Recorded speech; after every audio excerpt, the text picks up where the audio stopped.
मैं पहले इस वाले पोर्शन में लिखूंगी, फिर यहाँ लिखूंगी, फिर इस वाली साइड को लिखूंगी, ठीक है। टॉपिक क्या चल रहा है, एनसीईआरटी में दे रखा है एक topic, principle of reversibility of light. क्या है, पहले डायग्राम बना रहे हैं, ठीक है। डायग्राम के हिसाब से यहाँ पे तुम्हारा सबसे पहले क्या बनेगा, सबसे पहले क्या आता है, इंटरफेस, ठीक है। तो ये रहा तुम्हारे पास इंटरफेस। फिर यहाँ पर इंटरफेस में तुमको मैंने बोला ये मीडियम 1 है और ये क्या है तुम्हारे पास मीडियम सेकंड। मीडियम 1 है तो इसका रिफ्लेक्टिव इंडेक्स होगा, इसको मैंने μ1 कह दिया, ठीक है। और अगर ये मीडियम सेकंड है तो इसका खुद का भी रिफ्लेक्टिव इंडेक्स होगा, इसको मैंने μ2 कह दिया। अब मैंने लाइट को फेंका, तो लाइट को मैंने यहां से फेंका, ठीक है। तो ये हो गया मेरे पास क्या, इंसिडेंट रे हो गया। समझ में आ रही बात। जब इंसिडेंट रे से टकरा रहा है तो यहाँ पे क्या ड्रॉ होगा, यहाँ पे एक नॉर्मल बनेगा, ठीक है। और नॉर्मल के बाद अभी मैं मान रही हूं कि ये वाला जो मीडियम है वो रेयरर मीडियम है, ठीक है, मान रही हूं मैं। और ये जो मीडियम है वो कैसा बन जाएगा फिर, डेंसर। जब रेयर से डेंस की तरफ लाइट जाती है, ठीक है, ये तो इसका क्या था, ये तो इसका ओरिजिनल पाथ होता, ऐसे ये इसका ओरिजिनल पाथ होता। तो जब लाइट रेयर से डेंस की तरफ जाती है तो टुवर्ड्स द नॉर्मल बेंड होती है या away from the normal bend होती है, टुवर्ड्स द नॉर्मल बेंड हो जाती है ना। तो यानी कि इस वाली डायरेक्शन से वो इसकी तरफ बेंड हो जाएगी ऐसे। ये समझ में आया कि नहीं, ये तो हमने पढ़ भी रखा है पहले से, ठीक है। अब क्या करना है, यहाँ पर नेमिंग कर दो, किसको नेम दे दो, ये जो डायरेक्शन है लाइट का उसका नाम दे दो। तो मैंने इसको बोला ये वाला पॉइंट जो है वो ए हो गया, ये जो पॉइंट हुआ इसको मैंने बी बोल दिया, ये जो लाइट का पॉइंट हुआ इसको मैंने सी बोल दिया, ठीक है। तो अब ध्यान सुनना, ये जो एंगल है तुमको पता ही है ये क्या होता है, एंगल आई होता है। ये जो एंगल होता है इसको हम क्या बोलते हैं, एंगल आर कहते हैं, ठीक है। अब यहाँ पे लिख रही हूं मैं, यहाँ पे क्या लिख रही हूँ, फॉर, अगर मैं रास्ता देखूं, कौन से रास्ते की मैं बात कर रही हूँ, मैं बात कर रही हूँ एबीसी। अगर मैं रास्ते की बात करूं, ठीक है, कौन से रास्ते की बात कर रही हूं मैं, एबीसी की।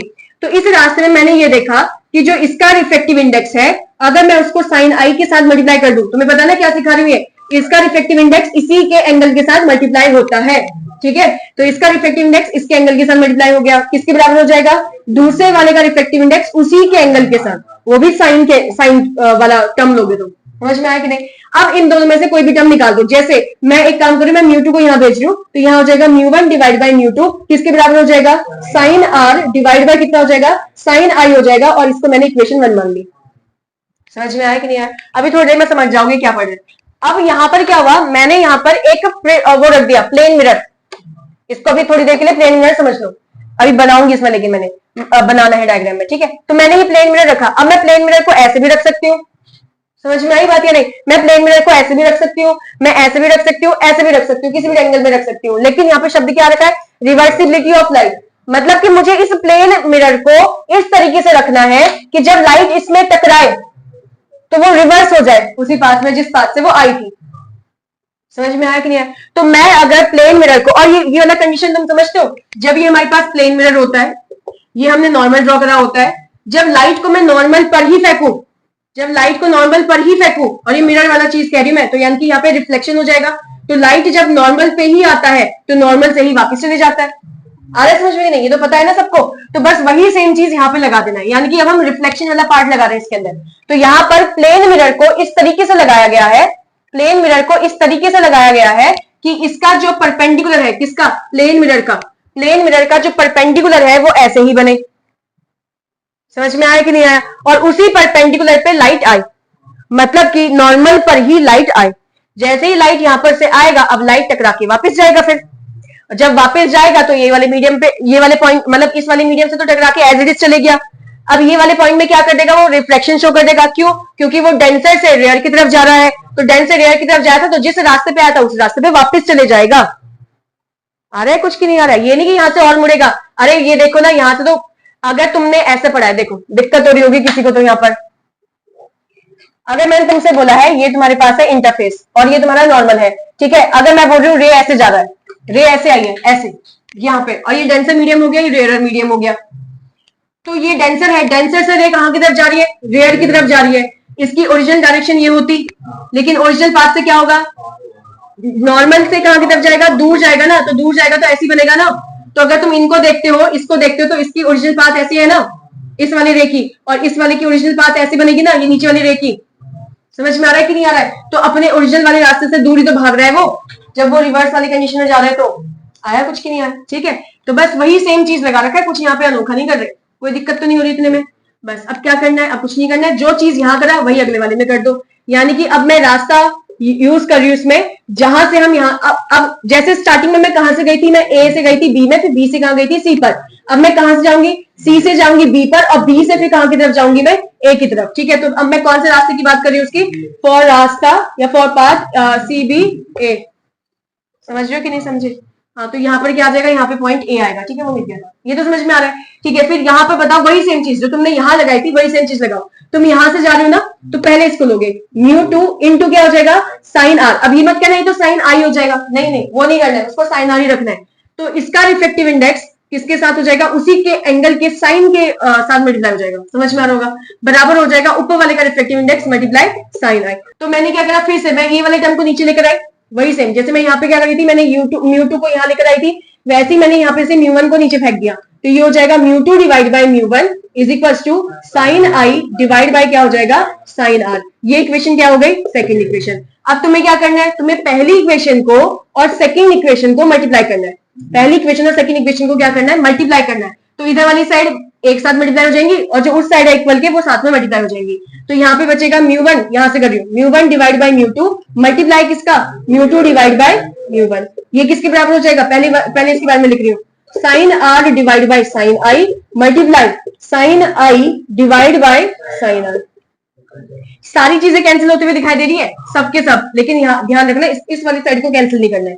यहाँ वाली से यहाँ वाले को कैंसिल कर दिया, ये वाले को ये वाले से कैंसिल कर दिया। अब इसको लिखना कैसे, इसको लिखा है रिफ्लेक्टिव इंडेक्स पहले मीडियम का विद रिस्पेक्ट टू सेकंड। पता है ना क्या कर रही हूँ, रिफ्लेक्टिव इंडेक्स पहले मीडियम का विद रिस्पेक्ट टू सेकंड।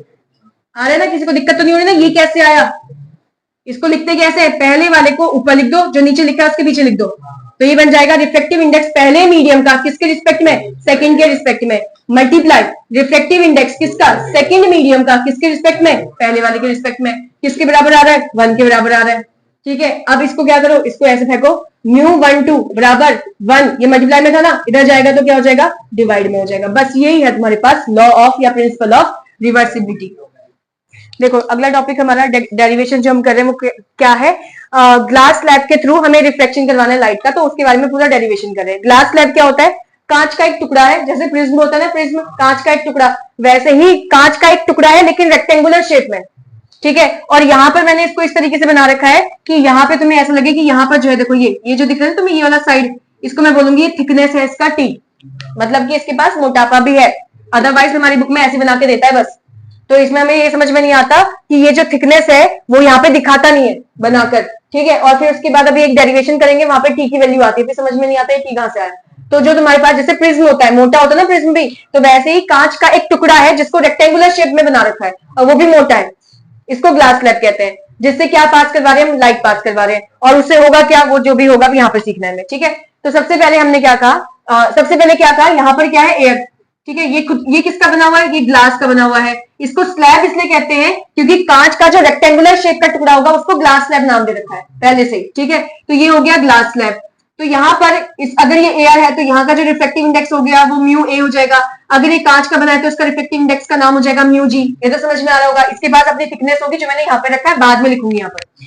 तो यहाँ पे लाइट पास करवाया तो लाइट ऐसे आई, ये जो लाइट है क्या, इसको मैंने इंसिडेंट रे बोलना है। ठीक है, और यहाँ पे फिर क्या ड्रॉ करूंगी, मैं नॉर्मल ड्रॉ करूंगी। तो मैंने नॉर्मल को यहाँ तक का ड्रॉ कर रखा है, इस वाले पॉइंट तक का। ठीक है, क्यों ड्रॉ कर रखा है बाद में सीखेंगे। उसके बाद यहाँ पर लाइट की जो एक्चुअल डायरेक्शन थी, एक्चुअल डायरेक्शन तो ऐसी होनी चाहिए। ठीक है, लेकिन लाइट जो है वो अपनी एक्चुअल डायरेक्शन में जाएगी क्या, नहीं जाएगी। समझ में आ रही बात या नहीं। तो वो अपनी एक्चुअल डायरेक्शन से क्या करेगी, डेविएशन दिखाएगी। अब वो टुवर्ड्स द नॉर्मल जाएगी कि अवे फ्रॉम द नॉर्मल जाएगी, टुवर्ड्स द नॉर्मल। और कैसे जा रही, क्यों जा रही टुवर्ड्स द नॉर्मल, क्योंकि रेयर टू डेंसर जाने पर क्या कंडीशन लगती है कि वो टुवर्ड्स द नॉर्मल बेंड होती है। समझ में आया कि नहीं आया। तो ये जो एंगल बना है, क्या इसको इंसिडेंट एंगल कह दिया। यहाँ पर जो एंगल बनेगा क्या इसको रिफ्लेक्टेड एंगल कह देंगे। इतना समझ में आया, ये तो समझ में आ गया होगा। क्या ये वाले पॉइंट में दोबारा से light rare denser to rare में जा रही है, यानी कि यहाँ पर एक बार रिफ्लेक्शन हो गया था, दोबारा से इस वाले पॉइंट में क्या होगा, रिफ्लेक्शन होगा, क्योंकि अब की बार डेंस से रेयर की तरफ जो है लाइट मूव कर रही है। आया समझ में। तो यहाँ पर फिर से क्या बनेगा, फिर से बनेगा नॉर्मल। इसको मैं दूसरे कलर से बना रही हूँ। ठीक है, फिर से यहाँ पे क्या बनेगा, नॉर्मल ड्रॉ होगा। ये समझ में आया नहीं आया। और उसके बाद इसको जाना कैसे चाहिए था, इसको इस तरफ से जाना चाहिए था, ऐसे। समझे या नहीं समझे। लेकिन तुम कहां की तरफ फेंक रहे हो उसको, तुम कहां से कहां फेंक रहे हो लाइट को, डेंसर टू रेयर। तो ये टुवर्ड्स द नॉर्मल जाती है कि away from the normal, away from the normal जाती है। तो ये जो लाइट है वो इस तरीके से चली जाएगी। कोई दिक्कत यहां तक का, समझ में आया नहीं आया। तो ये हो गया तुम्हारे पास ये वाली लाइट। ठीक है, अब सारे पॉइंट्स को लोकेट करेंगे। पॉइंट्स मतलब क्या है, सबसे पहले ये जो लाइट आई है इस वाले पॉइंट को मैंने बोला ए, ये जो पॉइंट है इस पॉइंट को मैंने बोल दिया बी, यहाँ पर जो पॉइंट आया इसको सी, और ये जो पॉइंट हो गया वो हो गया डी। ठीक है, अब सारी चीजें मेंशन करनी है। मेंशन क्या करनी है, ए बी जो है तुम्हारा, इसको थोड़ा सा नीचे लिख रही हूं मैं, ए बी जो तुम्हारा है वो क्या है, इंसिडेंट रे, ये समझ में आ रहा है। ठीक है, उसके बाद क्या आ गया तुम्हारे पास बीसी, ये क्या है तुम्हारे पास, रिफ्रेक्टेड रे। उसके बाद कौन आ रहा है इसमें, उसके बाद आया सीडी। सीडी क्या कहेंगे फिर हम, ये भी रिफ्लेक्टेड है, 2 बार रिफ्लेक्टेड रे, समझ में आ रही बात। इसको हम बोलते हैं एमरजेंट रे। क्या बोलते हैं, एमरजेंट रे। एमरजेंट रे मतलब, एमरजेंट का मतलब होता है निकलना, तो जो रे ग्लास से बाहर की तरफ निकलते हुए दिखाई दे रही है उसको एमरजेंट रे कह दिया। तो फिर पहले वाले को रिफ्लेक्टेड क्यों बोला था, उसको एमरजेंट क्यों नहीं कह रहे, क्योंकि जब पहली बार रिफ्लेक्शन होता है तो उससे जो रे निकलती है उसको रिफ्लेक्टेड रे कहते हैं। अब 2-2 बार तुम एक ही जगह पे रिफ्लेक्शन करवा रहे हो, तो अब अगले वाली रे को रिफ्लेक्टेड थोड़ी बोलूंगी, 2-2 को थोड़ी बोलूंगी, समझे नहीं। तो अगले वाले का एक और नाम रख दिया, क्या रख दिया, एमरजेंट, मतलब जो रे बाहर निकल रही है उसको एमरजेंट रे कह दिया। हाँ तो भाई यहाँ पर जो एंगल बनेगा, फिर अब ये जो एंगल बनेगा इसको मैं बोलूंगी ई, समझे। जैसे ये था ना, इंसिडेंट के लिए आई लगाया, आर किसके लगाया, रिफ्लेक्टेड के लिए, तो ई किसके लिए लगा दूंगी मैं, इमरजेंट के लिए। तो एंगल ई का नाम क्या हो जाएगा, एंगल ऑफ एमरजेंस। इसका नाम क्या हो जाएगा, एंगल ऑफ एमरजेंस। ठीक है, और क्या क्या पता है तुम्हें, एंगल आई पता है, ये क्या है, एंगल ऑफ इंसिडेंस। उसके अलावा क्या पता है तुम्हें, एंगल आर पता है, वो क्या है, एंगल ऑफ रिफ्रैक्शन। समझ में आया। एक चीज मैं पूछ रही हूँ तुमसे, ये तो चलो ठीक है, ये एंगल ई है, यहाँ पर भी तो एंगल बनेगा फिर, क्योंकि ये रे तो ऐसे जा रही है ना नीचे की तरफ, तो अब ये इंसिडेंट की तरह काम करेगा और तब जाके तो फिर बाहर की तरफ निकल रहा है रे। समझ में आई बात। तो ये वाला रे क्या है, इस वाले का नाम क्या लिखूं, तो अब देखो कौन किसको चेक करना है, ऐसे, ये देखो ऐसे ऐसे बन रहा है, ये थोड़ा सा शॉर्ट बना दिया, ये तुम्हारे पास आर है तो ये भी क्या होगा, आर होगा। क्यों, क्योंकि जेड बनता है ना, जेड, तो ऑल्टरनेट इंटीरियर एंगल बन रहे नहीं बन रहे, आ रहा है समझ में कि नहीं, ऑल्टरनेट इंटीरियर एंगल बन रहे हैं, तो ये जो छोटा सा पार्ट बना रखा है ये भी क्या है, आर है। बस अब क्या करना है, इसमें क्यों पढ़ रहे हैं हम ये, इसमें बस हमें ये प्रूफ करना है क्या, ये जो एंगल आई है वो एंगल ई के बराबर है। समझ में आया नहीं आया, क्या प्रूफ करना है, एंगल आई बराबर है एंगल ई को, एंगल ई के, तो इसको प्रूफ करना है, टू प्रूफ बोल देती हूँ उसको मैं, हमें ये प्रूफ करके दिखाना है। समझ में आ रहा है, तो कैसे प्रूफ करेंगे भाई। हाँ, तो मैं इसको 2 तरीके से सॉल्व करूंगी। सबसे पहले मैंने बोला इस पॉइंट के लिए, मैंने बोला फॉर या एट फर्स्ट इंटरफेस, जो पहला वाला इंटरफेस दिख रहा है वहां पर क्या हो रहा है, म्यू ए साइन आई बराबर है किसके, म्यू जी साइन आर के। ये समझ में आ रहा है कि नहीं आ रहा।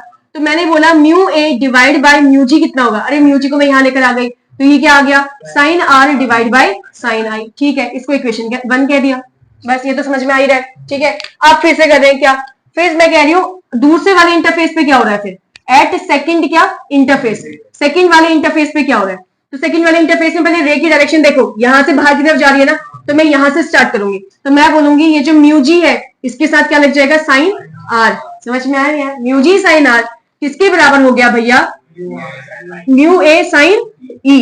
यहाँ पे तो ई लिखा हुआ है ना, आया समझ में कि नहीं आया। अरे यहाँ पे कुछ नहीं, यहाँ तो एयर ही है, तो ये रिफ्लेक्टिव इंडेक्स एयर का हो जाएगा और ये वाला एंगल लूंगी मैं।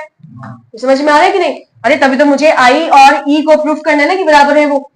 हाँ तो भाई अब मुझे क्या करना है, मुझे इस तरीके से इधर उधर फेंकना है ताकि यही वाली क्वांटिटी आए।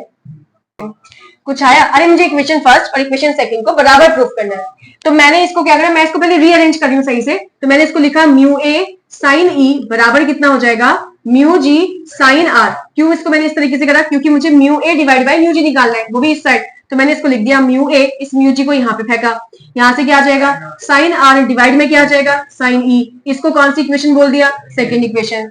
ये वाला चीज कॉमन आ रहा है ना दोनों के अंदर, तो मैंने बोला भाई इक्वेशन 1 बराबर है इक्वेशन सेकंड के। आया कि नहीं आया। अब बस वैल्यू देखो, वैल्यू कौन सी, साइन आर वाली, तो ये हो जाएगा साइन आर डिवाइड बाई कितना हो जाएगा, साइन आई। किसके बराबर है ये, साइन आर डिवाइड बाई कितना, साइन ई। क्या यहाँ पे कुछ कैंसिल होते हुए नजर आ रहा है, साइन आर से साइन आर कैंसिल हो गया, क्या क्रॉस मल्टीप्लाई कर दूं, तो क्या ये साइन ई बराबर कितना हो जाएगा, साइन आई के। अगर इनका साइन ई की वैल्यू और साइन आई की वैल्यू बराबर है, अगर ये दोनों बराबर है इसका मतलब इनके एंगल बराबर होंगे। फिर अगर इनके साइन की वैल्यू बराबर है इसका मतलब क्या है, ये दोनों एंगल बराबर होंगे ना। ये तो कर सकते हो बस, ठीक है। तो ये दोनों अगर बराबर है, अगर इसकी वैल्यू कुछ आ रही है, इसकी वैल्यू एक्स आ रही है, तो इसकी वैल्यू भी तो फिर एक्स ही आएगी।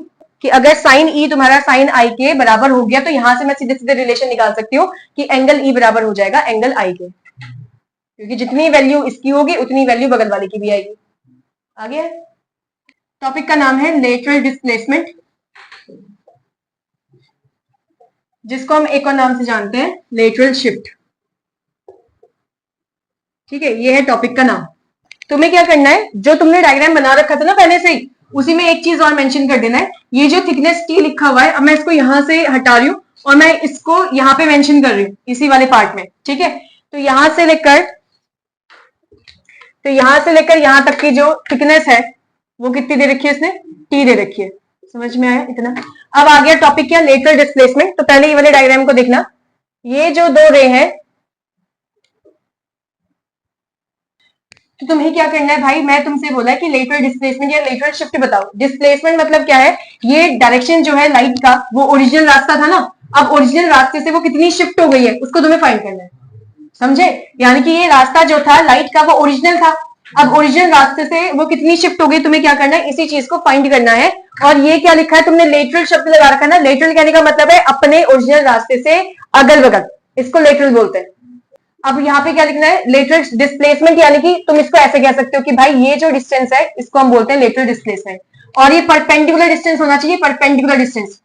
अब मैं इसी पॉइंट को ऊपर भी तो शिफ्ट कर सकती हूँ, है ना, और मैं इस वाले पॉइंट से इस वाली चीज को शिफ्ट कर रही हूँ ऐसे। ये वाला जो लाइन है मैंने ऊपर शिफ्ट कर दिया और यहाँ पे पॉइंट बना दिया, कोई दिक्कत तो नहीं है ना। अरे शिफ्ट तो हो ही सकता है, वो पैरेलल रेज है दोनों के दोनों, कहीं पे मीट तो करेंगे नहीं।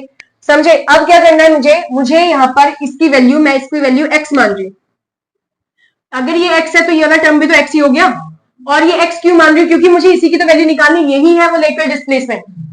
आ रहा है समझ में कि नहीं। तो अपनी एक्चुअल रास्ते से कितना डाइवर्ट हो गया, मुझे इसकी वैल्यू फाइंड करनी, यही हमारा क्या बन गया, लेटरल डिस्प्लेसमेंट बन गया। कोई दिक्कत तो नहीं ना। तो जो तुमने पहले डायग्राम बना रखा है उसी के अंदर इसको मेंशन कर लेना। ठीक, इन दो के बीच की दूरी, इन दो की बीच की दूरी कितनी है, ठीक है, इसी को हम क्या बोलेंगे, लेटरल डिस्प्लेसमेंट कहेंगे। समझ में आ गया है।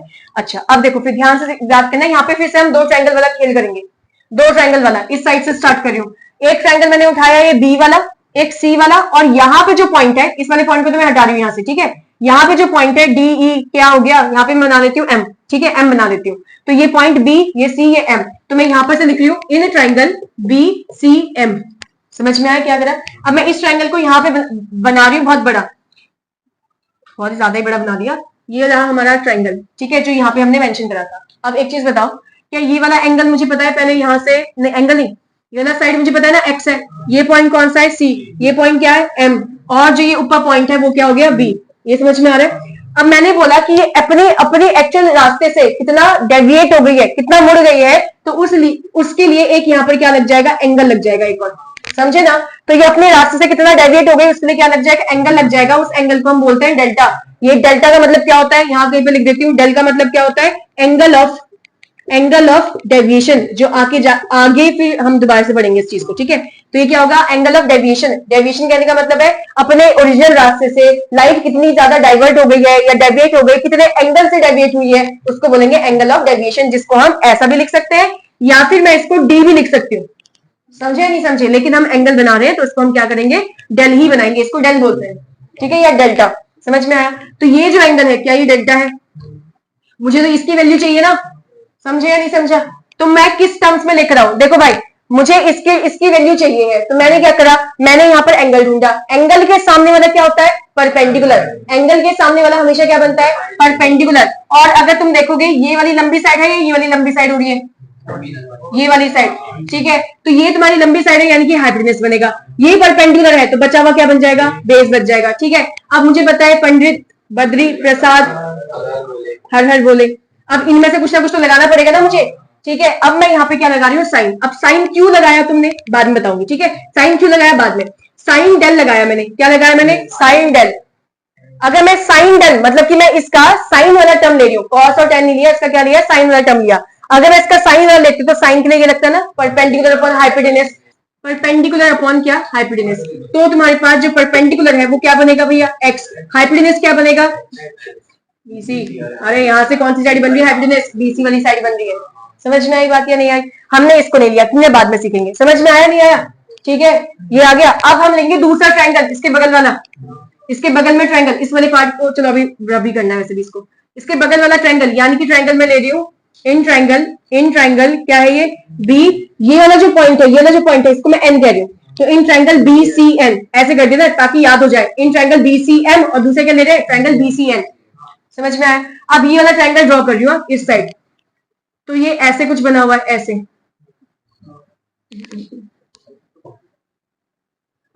ऐसे बनाया ना ट्रायंगल, ठीक है।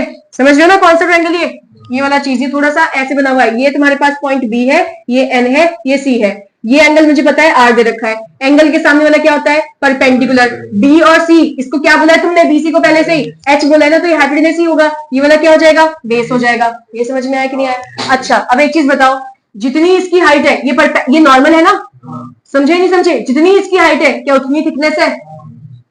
आ रहा है समझ में? जितनी इसकी हाइट है उतनी ही क्या है, थिकनेस है। तो क्या मुझे इस बेस की वैल्यू पता है कि ये टी है पहले से ही? समझ में आया नहीं आया? तो फिर मैंने क्या करा, मैंने एक इसमें से वाला टर्म उठाना है जिसके पास क्या है, जिसके पास, इसको नहीं देखना आपकी बात, ये परपेंडिकुलर वाला नहीं लेना है, ठीक है। मैंने क्या करा, मैंने ऐसा टर्म लेना है जिसके पास हाइपोटेनस भी आए और जिसके पास ये बी वाला टर्म यानी कि बेस वाला टर्म भी आए। तो ये सिर्फ एक के साथ आ रहा है, किसके साथ, कॉस के साथ। अभी क्यों लिया, अभी थोड़ी देर में सिखाती हूँ। तो कॉस आर की वैल्यू, एंगल आर है ना यहाँ पे, तो कॉस आर की वैल्यू क्या हो जाएगा, बेस अपॉन हाइपोटेनस। बेस की वैल्यू कितनी मानी है, टी, हाइपोटेनस कितना माना हुआ है, बीसी। अब यहां से क्या करा, मैंने यहां से बीसी की वैल्यू निकाली। ये समझ में आया? तो ये पूरा टर्म हम क्या कर रहे हैं, मैं एक्स की वैल्यू निकालना चाह रही हूँ। तो इन दोनों में जो कॉमन दिख रहा है वो चीज यहाँ पे उठाई है, और कॉमन क्या दिख रहा है, इसमें भी बीसी है, उसमें भी बीसी है, तो कॉमन था, इस वजह से इसमें बीसी वाला टर्म उठाया, इसलिए वहां से साइन वाला टर्म बना। तो यहाँ पर बीसी की वैल्यू निकाल दी तुमने, बीसी की वैल्यू क्या आ जाएगी, T divide by cos R. आ गया कि नहीं आया? अब तुम्हें क्या करना है भाई, कुछ नहीं करना, एक्स की वैल्यू निकालो यहाँ से और उसमें बीसी की वैल्यू पुट कर दो। एक काम करते हैं, पहले मैं इसको इक्वेशन 1 मान लेती हूँ, इसको मैं मान लेती हूँ इक्वेशन 2, ठीक है। तो पहले इक्वेशन 1 को सिंप्लीफाई कर रही हूँ।